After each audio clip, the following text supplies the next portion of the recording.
L'Olympique Lyonnais était ce soir en Turquie pour affronter le Fenerbahçe de José Mourinho, The Special One, dans un contexte quand même pas facile, il faut le rappeler, des matchs qui ont déplu, ont déçu fortement, avec un contenu qui s'est largement, depuis quelques temps, effrité, et il fallait impérativement se rassurer. Et je trouve que, j'en parlerai après, plus longuement, ce match-là est un petit peu un début de guérison dans le processus de rétablissement du malade Olympique Lyonnais. Pour moi, il y a un petit côté match, c'est un peu, d'ailleurs c'est le titre de la vidéo, c'est comme ça que je l'ai appelé, pour moi c'est un petit côté match Doliprane. Quand on est malade, quand on a un petit peu de fièvre, qu'est-ce qu'on fait? Réflexe numéro 1, on prend un bon Doliprane pour atténuer la fièvre. Et je trouve que là, il y a un petit truc comme ça, quoi. Il y a un retour aux fondamentaux qui me font croire que peut-être l'OL est sur un début de chemin d'éventuelle hypothétique guérison. Voilà, tout ça on en parlera après en détail, mais avant de commencer, pensez au petit pouce qui fait toujours très très plaisir, pensez aux commentaires s'il y a un avis à me transmettre sur le match, un point de vue foot sur le match contre le Fener, pensez à activer la cloche pour ne rien manquer, et pensez aussi à vous abonner si vraiment vous aimez le contenu sur la chaîne, merci par avance les amis. Et donc thème numéro 1 de la vidéo, l'histoire du match, un match qui est... Alors c'est pas compliqué d'analyser, mais je dirais qu'il faut le décomposer en deux temps. Première mi-temps, on est en plein dans l'effet dont je parlerai après en second sujet de la vidéo, l'effet Doliprane. Il fallait se rassurer, retour aux fondamentaux, et on voit un OL qui, était quand même sérieux, je trouve, et en termes de comportement, ce qui a été vraiment scruté, je pense, par beaucoup d'entre nous, ce sont les comportements et attitudes. Et je pense qu'on n'a pas été déçus, je n'ai pas vu un OL tricheur, je n'ai pas vu des joueurs qui ont traîné la patte, qui ont rechigné aux efforts, pas du tout. Moi, j'ai vu une équipe qui était concernée, concentrée, une équipe de joueurs professionnels, quoi, qui ont fait les efforts ensemble. En tout cas, bien souvent, on va dire pas tout le temps, mais bien souvent, une équipe qui voulait faire un match sérieux d'Europa League. Donc là-dessus, sur l'aspect mental, psychologique et collectif, sur les efforts faits pour le groupe, je ne suis pas trop déçu. Alors oui, il y a quelques éléments sur lesquels on peut être un petit peu tatillon, c'est vrai, il y a quelques replis défensifs qui parfois laissent un petit peu à désirer, c'est vrai, il faut le dire aussi.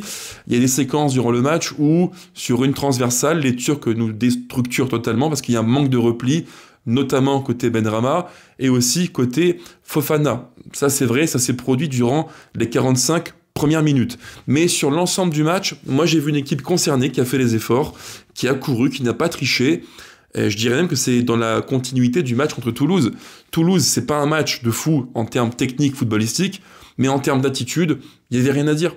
On s'est juste heurté à nos limites du moment, qui sont, je pense, de confiance mentale, psychologique, un peu technique aussi, il faut le dire. Il y a aussi beaucoup de déchets qui pénalisent le jeu, et aussi physique. Il y a, je pense, un petit manque physique qui fait que parfois on n'arrive pas à changer le rythme, le cours du match. On est un peu plan-plan, quoi. On est une équipe de papis, de trentenaires, un peu tractopelle, un peu bien lourdeau, ce qui fait que parfois c'est un peu trop scolaire, quoi. C'est lisible, et on a revu ça aussi en partie aujourd'hui, durant, je dirais, 45 minutes, même quasiment 1h30 en fait, pour être très précis, quasiment tout le match.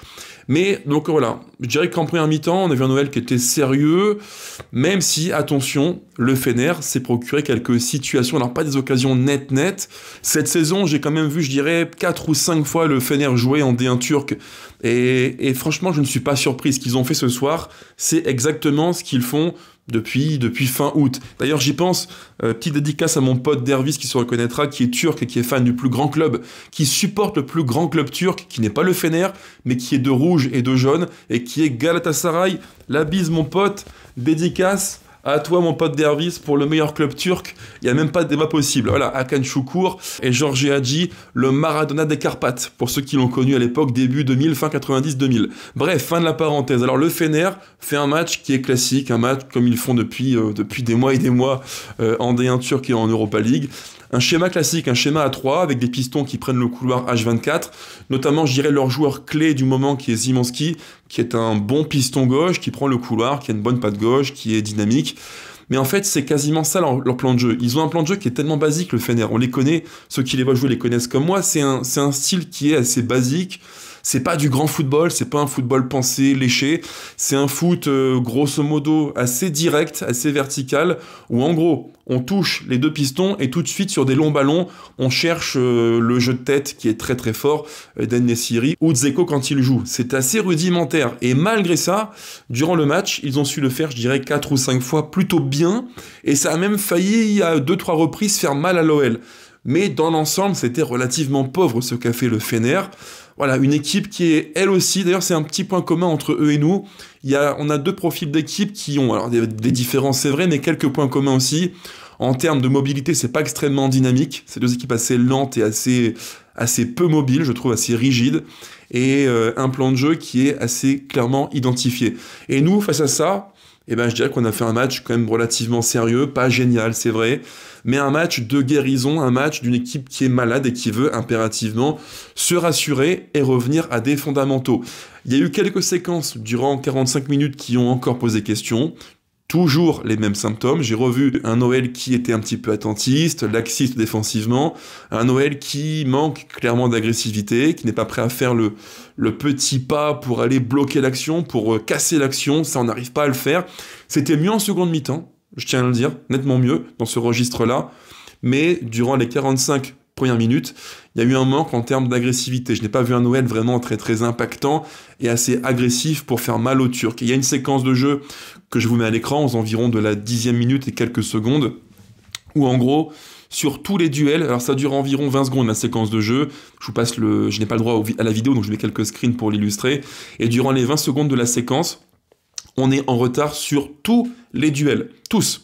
Ça commence côté gauche avec Szymanski qui rentre dans l'axe, il touche un de ses coéquipiers, et tout de suite, on est voilà tout le temps en retard en fait. Retard au duel, puis un deuxième, puis un troisième, et ça finit par une action très dangereuse pour le Fener. Et ça, on l'a vu, je dirais encore une fois, contre le Fener durant 2-3 séquences de jeu. Donc des défauts qui sont récurrents, qu'on connaît bien à l'OL, en transition attaque-défense, et ce qui m'embête un petit peu, c'est que par moment, on a presque trouvé le moyen de réussir à faire croire que le Fener était une équipe rapide en transition, alors que non, c'est une équipe de Sharpanzer, le Fener. Ce sont des Sharpanzer très très lents, très lourds, parce que voilà, on les connaît les joueurs du Fener, hein. Amrabat c'est lourd, En-Nesyri c'est lourd, Dzeko qui rentre en cours de jeu c'est lourd, Tadic c'est super lourd. Voilà, c'est une équipe quand même de papy, c'est un peu comme nous, quoi. C'est ce profil d'équipe qui est assez lourde et qui a du mal à être très très mobile et vertical. Et nous, par séquence, on a failli se mettre en grande difficulté contre eux sur quelques transitions assez mal gérées, même si dans l'ensemble du match, je dirais qu'au total, le Fener pose très peu de vrais gros problèmes à l'OL. Les quelques séquences dangereuses sont celles-ci que j'évoquais à l'instant, les phases de jeu sur les côtés, les pistons qui trouvent En-Nesyri en second ballon. Bon, voilà, c'est vu. Et aussi 2-3 erreurs individuelles, notamment Koumbedi qui a eu quelques difficultés en termes de placement défensif, d'intelligence défensive de jeu, et aussi une bourde ou deux, Coucou Nakate, qui fait une remise de la tête un petit peu foirée, et dans la foulée frappe d'En-Nesyri. À part ça, quasiment rien. Et en seconde mi-temps, on voit un Noël assez différent. D'ailleurs, il faut le dire, Fofana sort à la 40e minute de jeu, ce qui change assez fortement la phase de l'équipe. On a moins de profondeur, moins de course vers l'avant, mais plus d'emprise technique. La Lacazette rentre dans un rôle de 9,5 un petit peu qui décroche, avec lui qui contribue à décrocher et remiser, et dans l'espace, Mikotadze qui prend la profondeur.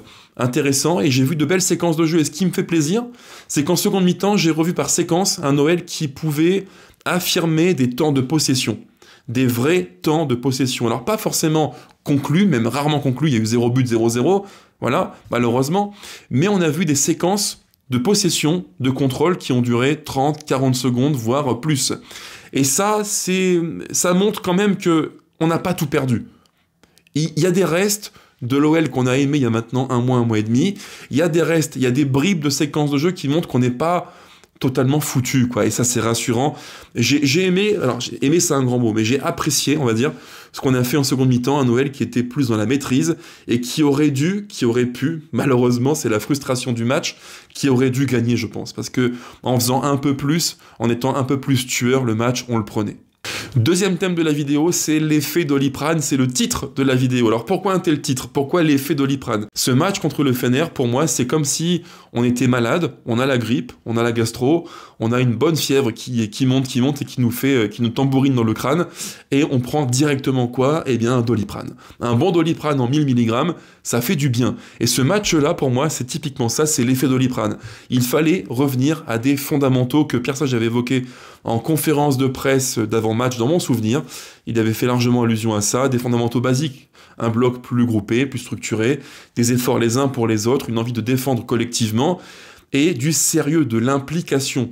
Et ce soir, on a vu ça. Et je pense que dans un cycle de guérison d'une équipe qui est malade, et c'est le cas de l'OL actuellement, C'est un moment qui est charnière.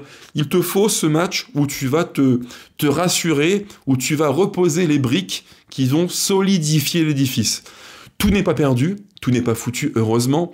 J'ai foi en Pierre Sage, il a les clés, j'en suis sûr, pour retrouver la dynamique positive de l'équipe, mais il faut des matchs qui vont rassurer et qui posent les jalons des échéances à venir. Ce match-là, il n'est pas génial, il n'est pas fou, mais c'est une étape, une première marche vers, je pense, la guérison de l'OL. Ça prendra du temps, ça ne se fera pas, je pense, en 2-3 matchs, c'est quasiment impossible, sauf exploit contre notamment l'Olympico, contre Marseille, mais il y a Nantes qui se profile, l'Olympico dans la foulée, 2 matchs importants, et j'espère, c'est le vœu que je formule, que le match contre Nantes sera un match où on fera un pas encore plus haut, un pas en avant. Là, on s'est, entre guillemets, je pense, rassuré sur des bases du football classique, quoi, l'ingrédient motivation, concentration.